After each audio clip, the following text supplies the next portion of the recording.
Hey, basketball fans, the NBA could be returning soon. We'll dive into that in just a little bit on the show, but the bosses keep telling me, hey, we're going to keep plugging out NFL videos. They do better on our channel. So if you want more NBA videos, the latest rumors, news, free agency, draft coverage, we want to ramp it up, but we need more NBA subscribers. So go ahead, hit that big red button, share the link below with a friend, youtube.com/chatsportstv for more NBA videos. With that being said, let's jump on into today's show.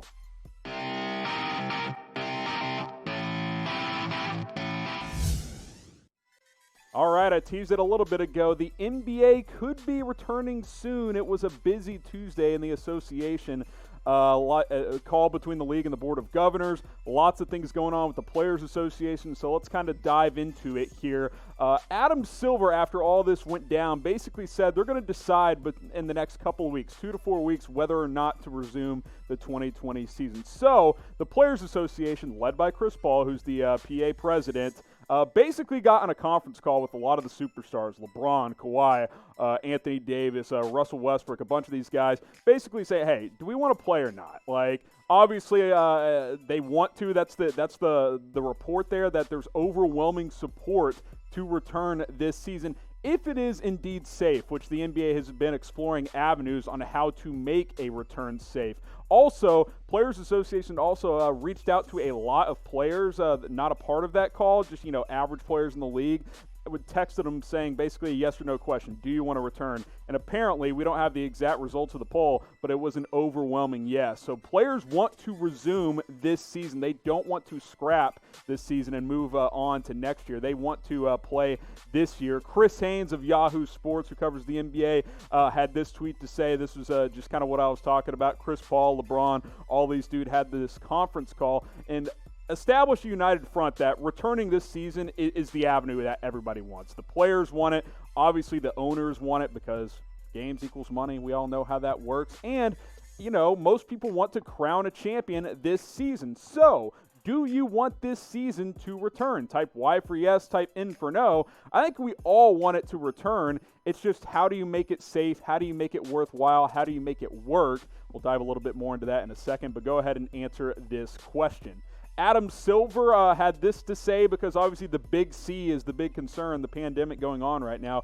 If a positive test, he was asked this, would shut us down, we probably shouldn't go down this path. Because the thought is, okay, we return, what if a player tests positive? How do you contain it? Well, basically based on that quote, if they're going to return, they're not going to suspend again if one player tests positive. So here are some of the other notable takeaways. 1 or 2 locations set up. Orlando and Vegas seem to be the leading front runners. They want to contain this. They're calling it a bubble, where players aren't flying all over the country and all that stuff to limit, the potential spread of this disease, sickness. Also, number 2, and this one's key, no decision on format of play. And what I mean by that is they haven't decided, okay, are we going to resume the regular season? Or all 30 NBA teams going to return in terms of, teams that have been eliminated? Are we going to jump straight into the playoffs? Could the playoff format change? Those details are still being ironed out. And then the third one, and that's kind of key to Adam Silver's quote there, is all 30 teams or however many teams return would have, daily access to testing for the Big C. So these are some things to keep in mind, but it sounds like to me that there's momentum to the season resuming possibly in June, as early as June, I would say. So we will see what happens on that front. Now, if the season does return, who do you guys think will win the NBA Finals? The Lakers and Bucks and Clippers were kind of those top 3, but after 2, potentially 3 months off by the time the season returns, who knows which teams are going to come out firing? So go ahead, let me know. Keep this in mind as well. I'll come back to this question. Shaq had this to say about the season returning, saying, I think we should scrap the season. Everybody go home, get healthy, come back next year, just scrap the season. Just scrap it. To try and come back now and do a rush playoffs as a player, any team that wins this year, there is an asterisk. He also went on to say some things along the lines of, after a couple months off, is it authentic? Is it a legitimate championship? Could a lower-seeded team win it all when that wouldn't have been the case before? I don't know if there would be an asterisk, but I do think it's a little more open on who could win this thing, which teams are in better shape. So go ahead, answer this question. Who do you guys think will win the NBA Finals? All right, let's get into some NBA trade rumors here. I got a couple of juicy ones. This is the biggest one. Giannis to the Raptors? This is interesting. Chris Mannix predicts a Giannis trade to Toronto this offseason. So the big decision for the Greek Freak this offseason is whether or not he's going to agree to a supermax extension with the Bucks.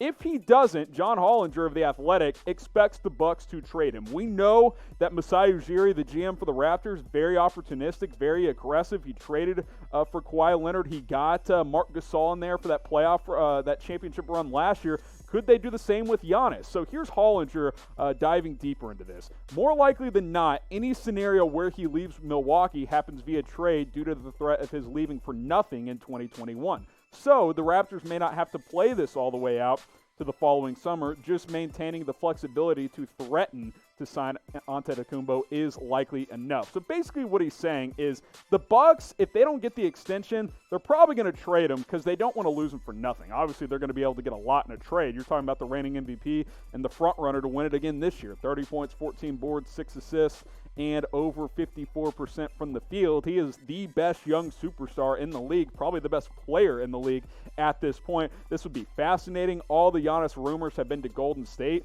Toronto getting in the mix certainly intrigues me quite a bit.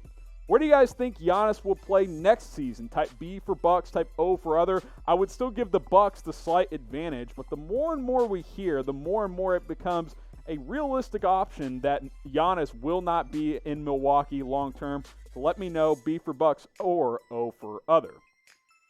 This was the trade idea I put together. The Bucks receive Kyle Lowry, OG Anunoby, and 3 first-round picks. Remember, you can't trade first-round picks in back-to-back years, so 2021, 2023, 2025.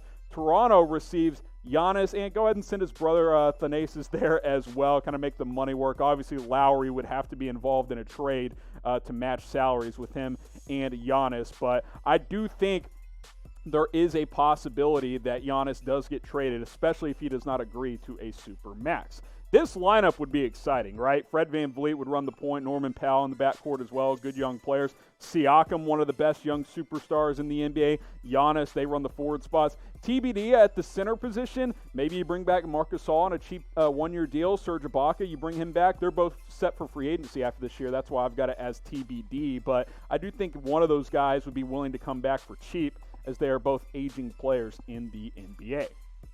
All right, guys, I want to tell you to stay safe out there. We're doing it here at Chat Sports. We hope you're staying safe as well. You can stay safe in style also by getting an NBA face mask from your favorite team. Go to chatsports.com/NBA mask. Showing a couple of different ones here, but they're available for all 30 NBA teams. Got this Lakers one, got this Mavs one, that Golden State one that we showed you earlier with the the Bay Bridge and all of that. Chatsports.com/NBA mask. They're just $15. We'll put the link in the comments. Put the link in the description. Stay safe out there and stay safe in style. Let's get into some more trade rumors. Bleacher Report put out an article, basically one trade every team should make. This one's interesting. Devin Booker to the Knicks. And they made the point of, look, as good as Booker's been, as good as that Suns young core's been, hadn't resulted in a lot of winning. I would counter that Phoenix has improved a lot this year. Better coaching staff. You see the percentages there, 17% more wins this season in terms of winning percentage. They've already won more games than they did last year, and there's still like 20 games left on the schedule. It would take a monumental offer to get Booker away from Phoenix. He's that good. Like, people don't realize how good he is. He's just been on a bad team. So this is the proposal Bleacher Report threw together. Devin Booker for Julius Randle, Frank Ntilikina in a 2020 first. A lot of you guys probably thinking just one first-round pick. Keep in mind, that's probably a top 3 pick from the Knicks, depending on how the draft lottery goes, potentially the number 1 pick.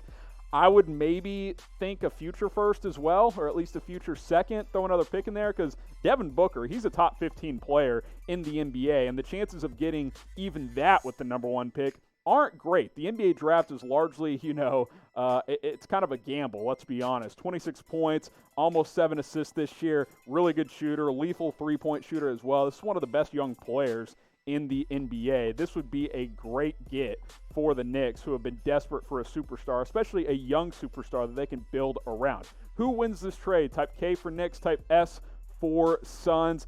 I tend to lean with the team that gets the superstar, so I think the Knicks would win this trade.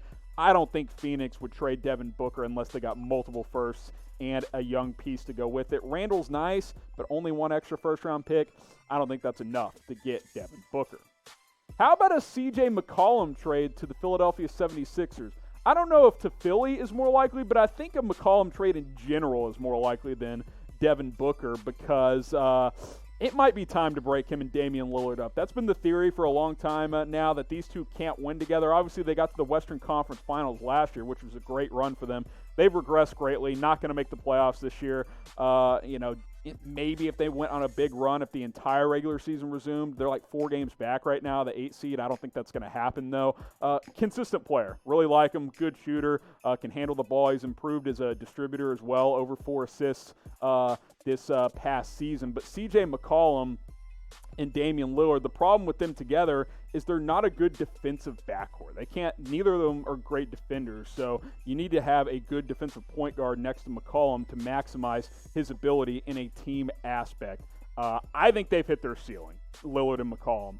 Western Conference Finals kind of feels like as far as they can go. They got swept by Golden State, wasn't even close. If you guys think they can win a title together, type 1 for yes. I'm typing my 2 for no. I don't see it happening. I'd love to see it happen. Both great guys, great players, but I'm typing my 2 for no. This is the proposal Bleacher Report threw together. Al Horford, Matisse Thybulle, and a second-round pick for McCollum. My problem with this trade for Portland is why would they want Al Horford? His contract sucks. Now, I'm all for exploring a McCollum trade, but Al Horford being a part of it, I don't think that's what the Trailblazers want.